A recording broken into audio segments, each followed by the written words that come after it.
kati olaba abasajja abo bajoozi wezaabadde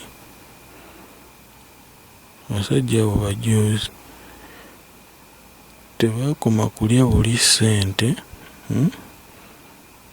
Twabadde tuli awo munnange nga tubalaba bajja kunona ssente ne beefuula mbubaze kwogera n'abatuuze. Naffe tetwabadde babi nga tukunga abatuuze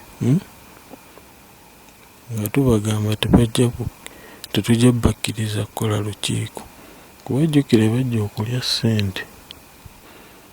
Tebaafaayo ku batuuze kati baamala okulabya nga ekitundu tetuli basanyufu kolaki kutuyamba.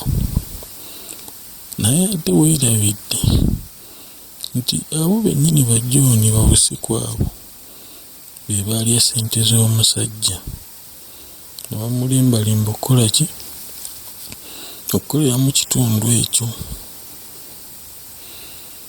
Bali abasajja tebalina nsonyi, tebalina nsonyi. Abasajja tebalina nsonyi okuli mmeeya, okuli John Busiku,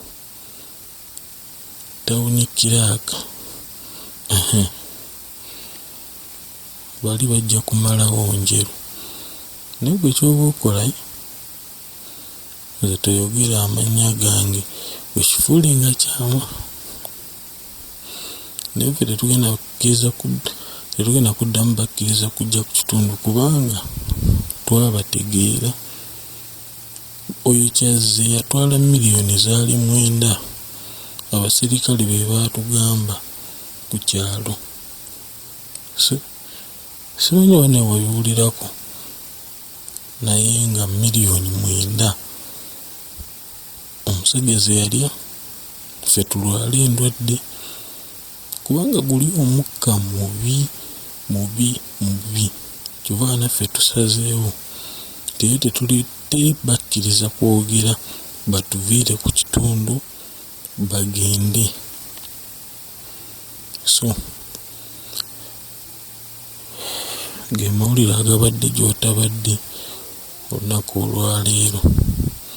Naye nga bwe banaabakomyewo ku kitundu ffe tujja kukubuulira kubanga twagala ensi emanye nti abasajja abo woofiisi y'environment eya Kyazze eya tawuni kiraaka basajja bali banguzi beefaako bokka tebafa ku bulamu bw'abantu.